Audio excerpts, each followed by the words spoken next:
into this unsettling and irritating time in sports with the baseball addicts cut off from the good stuff of pennant race and predicting the World Series, and having to settle for the methadone, if you will, of Ken Burns' 9-inning, or is it 19-inning, take on the game via public broadcasting, we're bringing you today a voice of calm and reason from the world of sports. Julie Vader, or J.E. Vader as she signs her column in the Oregonian sports pages, brings us a fresh perspective from the land of win or lose. She tells us stories of the in-between that help assure us that life will go on no matter what the outcome of the game is. Her recent column, for example, on fishing was not about tying just the right fly to land the biggest salmon or steelhead that's out there, but rather took this more laid-back view. Fishing is to Oregon what the theater is to New York. Most natives never go. They always think they'll go, but it's an expensive and sometimes difficult type of entertainment. To know where to go and when, you have to know somebody. So we all think we'll do it someday, but we never do. In the meantime, we're just glad it's there. Julie Vader began writing her sports column for the Oregonian in January of last year.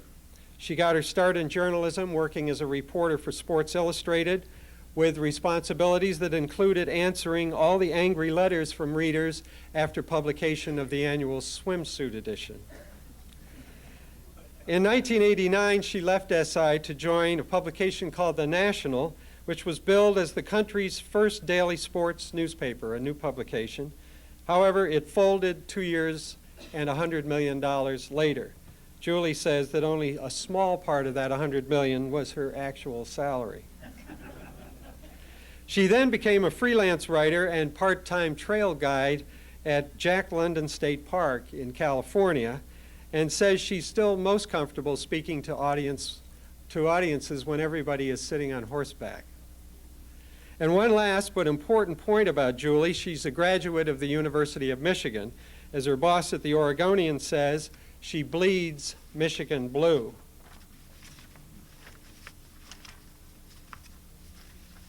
There was one other mystery about Julie that perhaps she'll clear up for us today. She, when asked to speak, requested this particular date because it's Bruce Springsteen's birthday.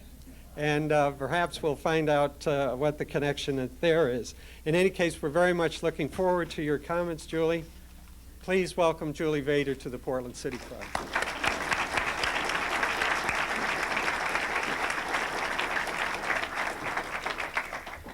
Thanks. Can you hear me? That's sort of my standard speech opening. I know it's snappy. But it's a classic line and it's useful.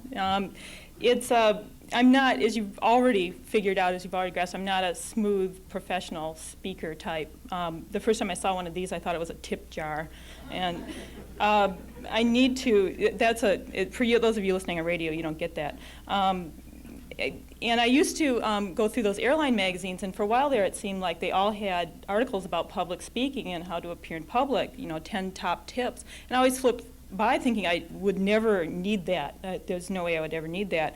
And I only remember 3 things really from that, and one of them was always have a snappy opening, and I don't think Can You Hear Me is it, but that's my standard opening. And the other thing was that you're supposed to wear a red suit. Or maybe that was, I think that's also if you were going to be in the first round of the NBA draft, you were supposed to wear a red suit. So those of you listening on radio, picture me in a red suit, and picture me as looking like Cindy Crawford, and picture me as a voice like James Mason. And but I do, the amazing thing is I do get asked to give speeches quite a bit. Almost immediately when I moved to Oregon, when I started working for the Oregonian, people were calling me up and asking me to give speeches, and I couldn't understand it. I thought it was some kind of weird Oregon torture thing. Because, very few people enjoy hearing non-professional public speakers talk, and, normal people don't like giving speeches unless they're, deranged or politicians. So, and I actually had this horrifying thought when I started getting all these requests that maybe I was moving to a place that didn't have cable TV, and but that wasn't true. And I tried to figure out why I was getting all these requests to give speeches, and I thought, well, maybe it's because I'm a writer, and that really makes no sense whatsoever, because people become writers, I think, because we generally think slower than other people. We have what is called, what the French call staircase wit. Well, they probably call it like le wit de staircase or something. And that means that you think of what you should have said, what the appropriate response was, long after it's appropriate. And when you're a writer, days later, you can look smarter and you can write it down on paper and you can come off. But that's not a public speaking, certainly not a question and answer kind of skill. So I thought, well, maybe people want me to give speeches because of the sports thing. That seems logical. And last year, maybe some of you were there too, Lou Holtz gave a speech at University of Portland. And he's the Notre Dame football coach, and he's a very good speaker. He's very well known for that.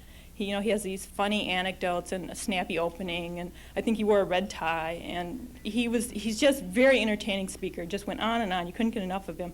And he's very inspirational too. He's about, the glory of sport and going out there. And you listen to him speak, and you just want to go out there and watch Michigan kick the game-winning field goal.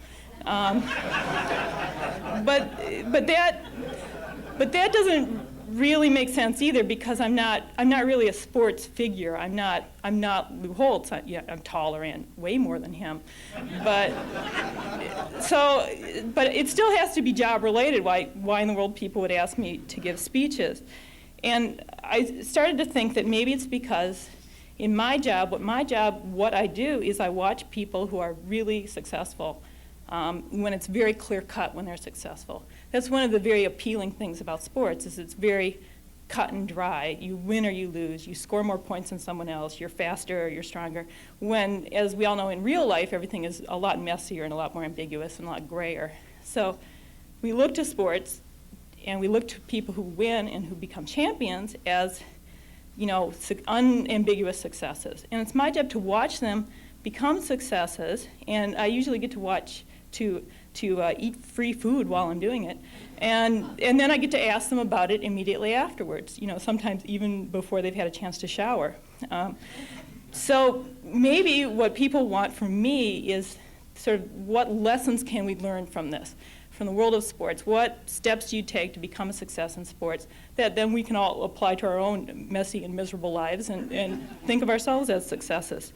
So, and I started thinking about that, and I kind of like that idea, because there are several books, it's sort of a fashion trend in business books to apply sports lessons to running your business. Pat Riley has a best-selling book, The Coach of the Knicks, about, applying lessons he's learned in coaching a team to how you can help in business. And, even at the Oregonian, they've reorganized departments into something called teams. And, it's caused great consternation. And, after people got through squabbling over who would wear what jersey number in the office, then we all settled down, and it's a team concept now. So I thought, well, yeah, maybe I can do that, and then I can write a book about, success through sports, the way I see it, as well as, have something to talk about in these speeches. Because you're probably already figuring out there's a whole lot else there. So I started thinking about what would be the key things that you would need to succeed in sports. And so the most obvious one came to mind is you would think you would need a strong desire to succeed. That would seem obvious. You would really have a strong drive to succeed. That would be necessary. And then I said, well, no. I started thinking about Pat Day, who's a jockey. He's a very good jockey. For those of you who follow horse racing, he's in the Hall of Fame. He's won the Kentucky Derby and the Breeders' Cup and every major race you can name. He's led the Money One list. He's a fabulous jockey. And but when he started out, when he was growing up, he didn't want to be a jockey. He had no desire. What he wanted to do was be a bull rider in rodeos. And he would go out there and go to rodeos and get on bulls, and he was terrible. That was his driving. That's what he wanted to succeed in. But he'd throw him off, and they'd pick him up and dust him off, and people would say to him all the time, because he could probably also be a successful burglar, because he could go to neighborhoods and just stand there, because he's built just like a lawn ornament. He's like perfectly proportioned jockey, and people would dust him off and say, why don't you try being a jockey, Pat? And he'd say, no, and he'd try it again. But finally, he decided to try it, and he was successful almost right away. He was a very good jockey, even though that was not his desire or interest. But so that doesn't really work. Then I'm thinking, well, you know, when you're covering horse racing, writers almost always like to go to Pat Day or someone like him, because for most jockeys, you ask what happened in a race, and the analysis you get is either, you know, my horse he run good or my horse he no run good. But Pat Day can really analyze a race. He knows the names of all the horses, where they are in a race, what they look like, you know, what he'll admit if he did something wrong, you know, what holes open up. He just thinks through everything he does, and he remembers it, and he analyzes it. He does his homework. So I think, well, maybe that's it. Maybe to succeed, you have to sort of know what you're doing, which seems obvious, but you have to be able to articulate it. You have to have that sort of analytical ability about physical motion. And I thought, well, no, then I thought of Christy Yamaguchi, who some of you may remember is a figure skater. She won the gold medal in the 1992 games in Albertville. Excuse me, I need some water. I still sound like James Mason. Anyway, Christy was a beautiful skater. She was very athletic. She could do difficult jumps, and she could do the artistic movements, and she was very consistent. And I spent a day and a half with her up in Edmonton, where she was training in 1991, to do a story about her. And I would ask her about things that she did, and you know, how did she do that, and what sort of her thought processes were, and she couldn't explain it. You just couldn't get anything out of her. She was very nice and very friendly and very good at what she did, but she couldn't talk about it. She's gotten better since, but she was, you know, reporters had a hard time with her because she didn't, you know, she had like a normal family, and she hadn't overcome any horrible diseases, and she didn't have a drug problem, and, you know, we didn't know what to write about. She was just really good at what she did and was a really nice person, which was a big problem. So,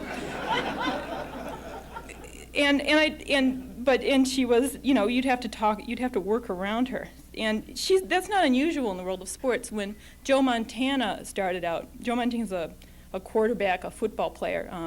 He's sort of the Christy Yamaguchi of football.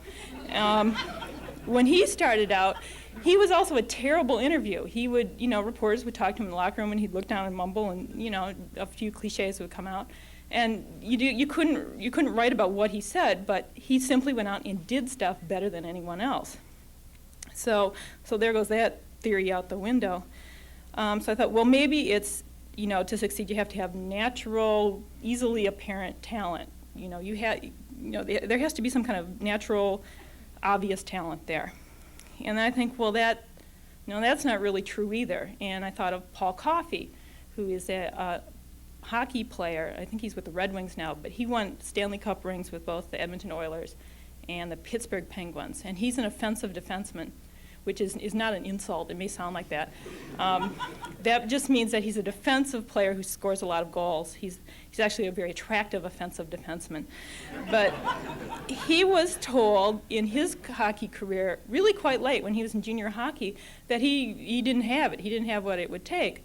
And he was told this by his coach, who, you know, you would think would know. But he told Paul Coffey, you know, figure out something else to do. And Paul Coffey, of course, ignored him and now is a surefire Hall of Fame player.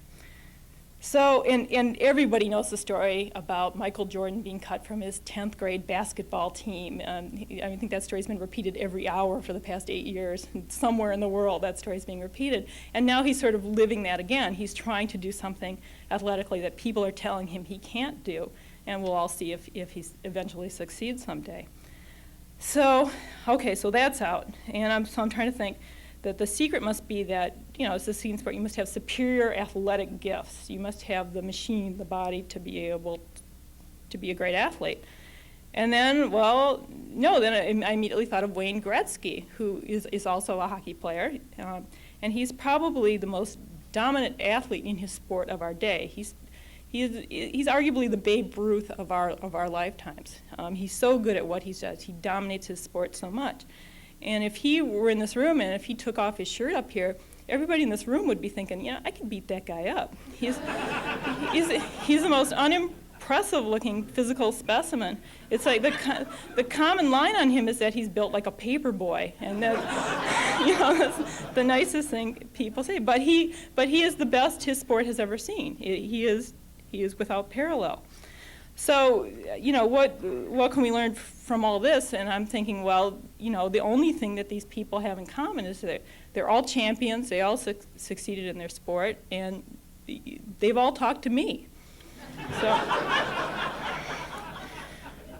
So I guess I don't think that's why people want me to give speeches. But so I thought maybe I would try and answer the questions that I'm most often asked. And the two questions that I'm most often asked are, one is by people who meet me and talk to me and get to know me before they find out what I do. And then they say, sports, why do you write about sports? And then the second question I'm often asked is by people who don't know me at all and have never met me, but they read my column and they call up usually in the middle of the night to leave messages on my voicemail saying, who do you think you are, lady? So maybe I can answer those questions. And what I think sports are, and the reason I'm interested in sports and like to write about sports, is that sports are something that I think every people talk about. I think they're sort of a binding activity for communities and for people. At Sports Illustrated, I was for about 9 months the chief of reporters, the acting chief of reporters, and I had a huge office, had a lot of power in a big office, and most importantly, a big TV. And the other reporters would come in and they would watch TV in my office all day long because we worked all weekends. And they were mostly men, and they were brutal. They would sit there and talk about sports, and you probably all had this experience of men sitting around talking about sports, and if you listen to what they're saying, they're very cruel. Somebody should be fired, somebody should be traded, some guy's injured, it's like, scrape him off the field and get him going, and it's very, I can't think of the word, of course, I'm a writer, I can't think of the word, but I will tonight. It's just sort of this lording over of these little, pretending like they're little plastic players instead of real people. And, these are sports reporters of all people. They should know that these are real people, and when someone's traded, it's a big trauma. When someone's fired, it's a huge trauma for everyone involved. And, there ought to be a little sympathy there, but they were just, they talk like the way men talk about sports. And, of course, some women did that, too, but I was thinking it was mostly a gender thing, that men were just sort of meaner on the scale than women. Until I moved to San Francisco, and I got to know a group of women who were avid soap opera fans. And they would get together once a week and talk about soap operas. And they would talk about who couldn't act, who looked terrible, East Coast versus West Coast soap operas, which storylines were working, which weren't. And it was the same brutal conversation. They would talk about which character should be killed off and if it should be slow or if it should be quick. And it was the same thing. And I guess the way to bring that around is that some of the most avid soap opera fans are hockey and baseball players. Because, who else are they going to talk about? They need something, so they talk about soap operas. And if they could figure out a way to get gambling on soap operas, then I think the balance would be complete. They would be equal. Because that's what sports and soap operas are. They're little dramas for us to talk about. And sort of these things are played out, and we know they aren't really important and we can really care, but we know that they're really, that there's a real current of life that's far more dangerous running underneath that doesn't touch these sort of entertainments. So let me see. The other question is, who do you think you are, lady? Is I don't really have a clue. This is a very strange job I have, being a sports columnist. I find it fascinating that I have it, and I think it's probably the most unnecessary job I've ever held, and probably one of the most unnecessary jobs in existence. And I realized that when I was sick last December, and I called in sick and said, hey, I'm sorry, I won't be able to do a column today. And it's like, okay. Any other job that you have, like if you're waiting tables and you can't come in, somebody else has to take your tables. It's, you're inconveniencing customers and your coworkers. If you're a disc jockey and you miss a shift, they have to get someone to fill in for you. If you're a manager and you miss work, then someone else has to make sure your employees just don't all go home at lunch. But if you're a columnist, it's like a 5-second adjustment in my editor's head. It's like, okay, I'll run that picture bigger, I'll run that story longer. It's fine. It's not like they're going to have a big white space in the paper if I'm not there. So, and it's like, and what I do is what people do normally. I talk about sports, only I do it, staring at a computer screen, usually late at night in a ratty nightgown, instead of sitting around with other people. And it seems very strange to me. It's like, it's like I'm getting paid for breathing or something.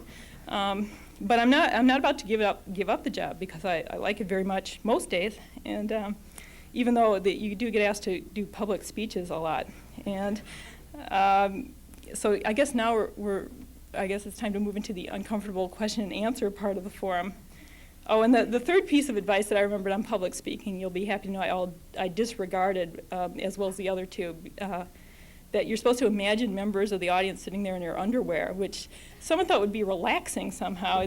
And I think that's the single worst piece of advice I've ever read in my life. But every time I think of that, it makes me feel, when I write a bad column, it makes me feel better that someone got paid to write that. So.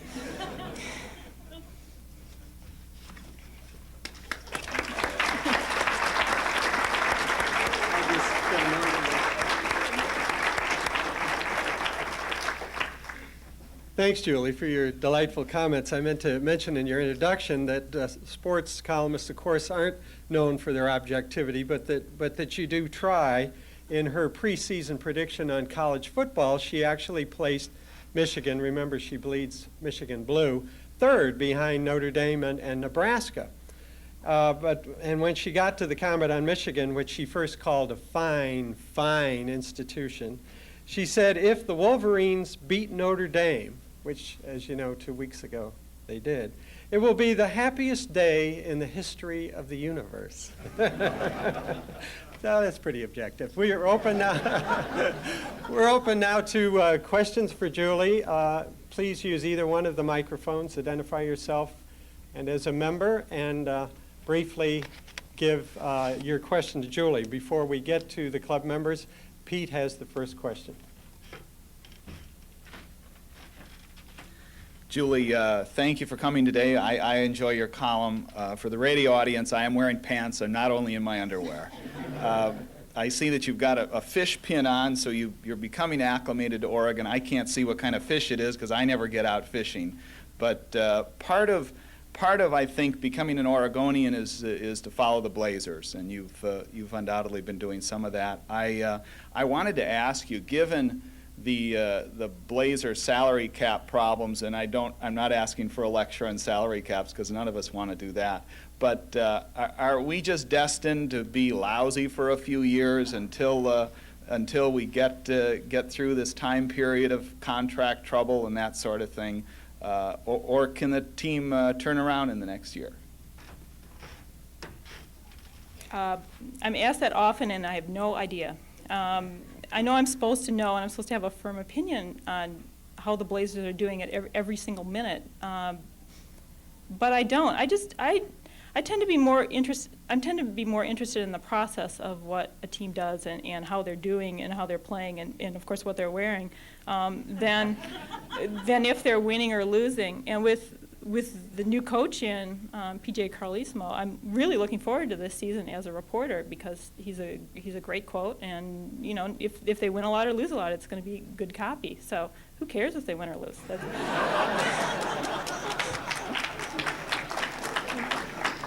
And then we have a new arena, so we can discuss seat colors and stuff like that. We have a designated second hitter in Kitty Wheeler. Yes, Kitty Wheeler, club member. Two quick questions. One of them is that tie-in with Bruce Springsteen and the birthday, and the other is our own Tanya Harding. How do you see her having succeeded or not in the past, and what her next endeavor will be? This is the first time they've ever been linked, I suspect. It could be stuff, though, for the tabloids. The Bruce Springsteen thing came up because I write when his birthday is in my calendar every year because I keep waiting for him to turn ugly, and it's never happened. And I'm a fan of his work, and I thought actually of composing a speech that was mostly Bruce Springsteen lyrics because I think he wrote the greatest love song lyric ever, which in 1980. In the song "Drive All Night," is that I would drive all night just to buy you some shoes, you know, which is a man who understands women at last. That's what we want. But I couldn't figure out a speech using just his lyrics. It was too weird, so I went with this. And with Tanya Harding, I don't know. She's been keeping a lower profile, which I think is good for all involved. And I can't remember what I see for her in the future. I don't. I hope that she gets her head together. I don't know if I see that or not, but that's what I hope. Chuck Williams, member. There's a rumor floating around. I wonder if you could speak to it. That in your other life, that you are in reality the sports babe on the radio. Is that true? Well, I think that's interesting on two levels. That people think I have another life, or a life. I can't really say I do have a life. No, I've only listened to her a few times. I generally don't listen to that radio station after.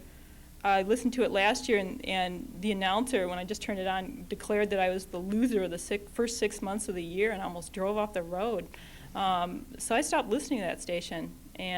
But I have tuned in her a few times, and I enjoy her a lot. But she's in the East Coast now, and she knows a lot more about sports than I do.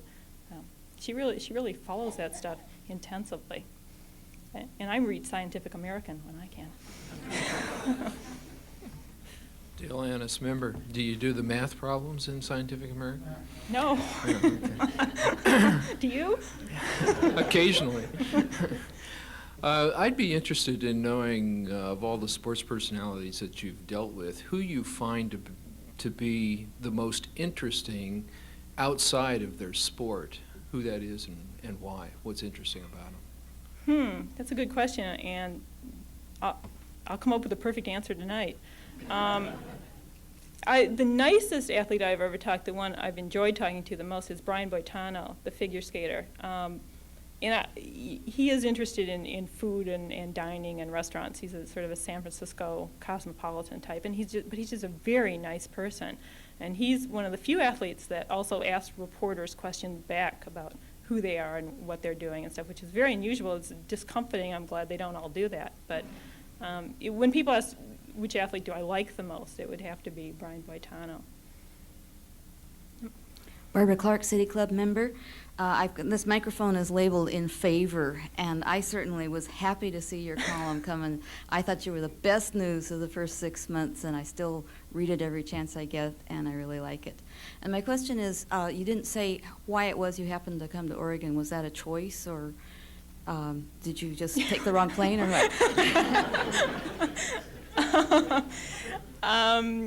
Thank you. Those nice comments. And I'm glad that you explained what the stuff was on the tables here. I'm a very nervous speaker, and I was very nervous walking in here. And when I saw ground glass on the tables, I thought, hey, this is a tough audience. And you have a sledgehammer sitting right here. It's not a comforting feeling.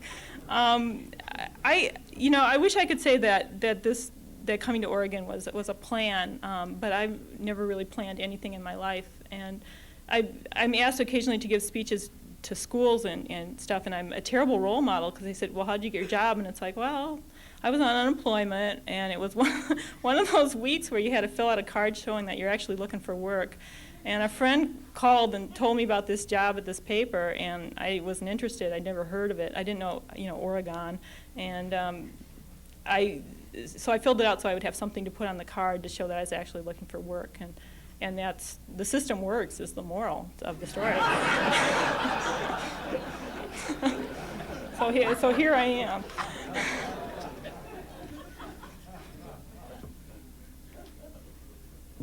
Don Sterling, a member. I'll ask you a question I think you've been asked before probably. Would you give your speech about what the obligation of a woman sports writer is to other women in sports, and how come more women don't get into the paper better and all that stuff? I don't know why there aren't more women, specifically sports columnists. There's not a lot of heavy lifting.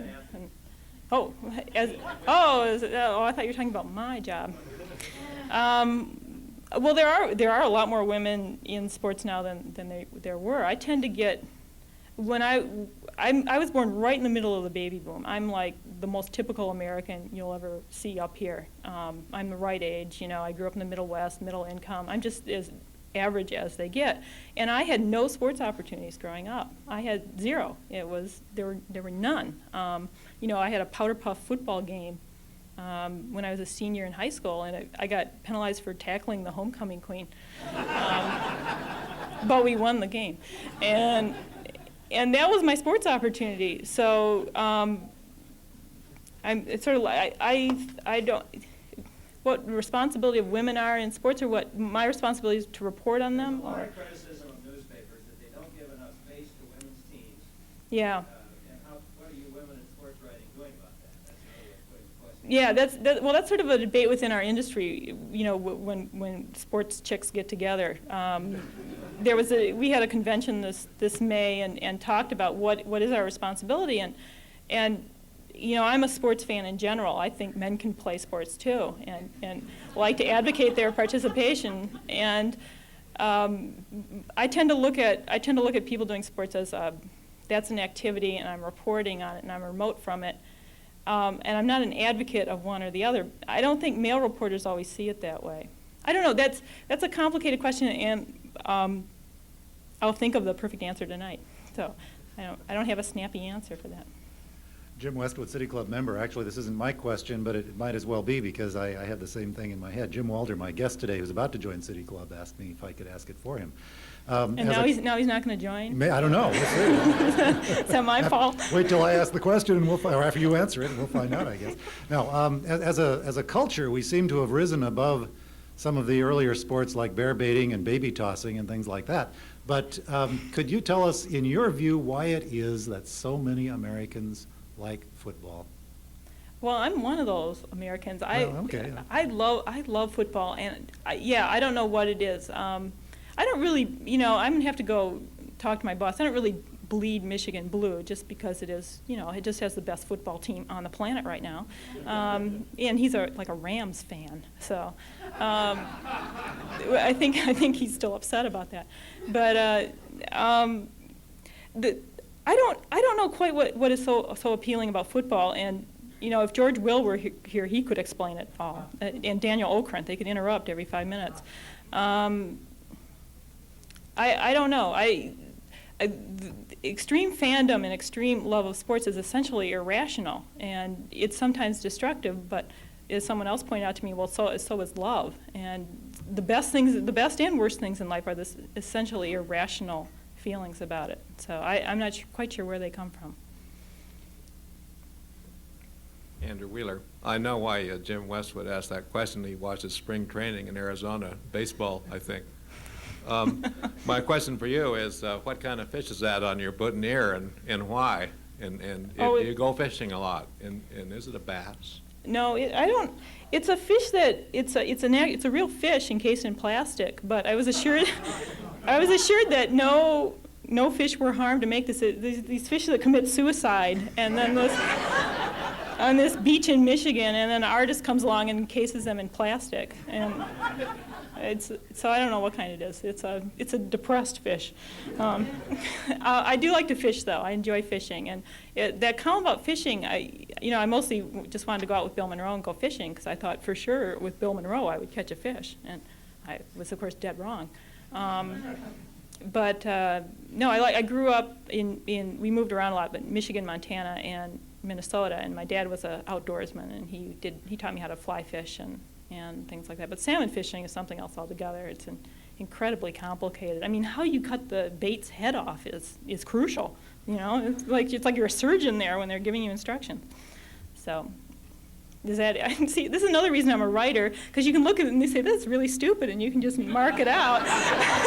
And you can go back and see what the question is. That's why writers do not make public speakers. Richard Raines is a City Club member. I'd just like to ask, is your readership mostly men or mostly women, and why? I don't know. They won't tell me. And I don't know. I suspect it's mostly men, just because men still predominantly read the sports pages. At Sports Illustrated, the demographics were about 80% male, and that's held pretty steady throughout the history of the magazine. At the National, we had a very high percentage of young male readers. It was like 95%. Well, there were only 3 readers, but it was a very male readership, and we couldn't quite figure out why we weren't attracting more women. And I don't know.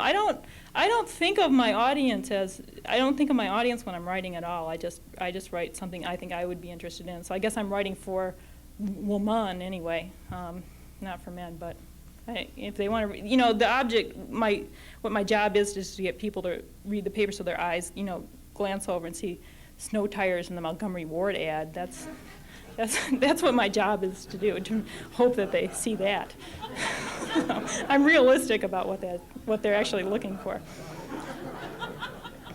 We have time for one more question. No for or against? Oh, no. She's heading for the for microphone. Just because it was the closest one. Without the label, I meant, had nothing to do with my choice. Without intending to put some special burden on you because you are a rare creature, a female writing about sports, I would like you to satisfy my curiosity about which woman is probably the most powerful in sports right now. I can remember at a time when maybe you were still at Sports Illustrated, they did an article on that subject, and they used to illustrate a photo of an empty picture frame, and there was nobody there. And I wonder if that situation has changed. I don't know. How you define power in sports is interesting. Phil Knight is the most powerful man in sports, based on shoe sales. I don't know. The situation has not really changed since that happened. There's not been a woman moving into an extremely powerful position in sports. There's, a woman on the International Olympic Committee. Donna Lopiano she's still agitating for more women's involvement in sports. I think in my business, from my perspective, the most powerful women in sports is a woman who will go into a car dealership and buy a car, and on her way home pick up a six-pack and a carton of cigarettes. And she does more to shake up my industry and to get me on sort of an equal playing field with men in my business than anyone else, because it's the demographics of how sports publications work is the demographics of advertising and who buys what. So, and the minute men start going into a department store and not only buying their own underwear but picking up a tube of mascara for their wives, then the world is going to shake. That's not going to happen in my lifetime, probably, though. So it's I don't know if that answers the question. Thank you very much. Thank you.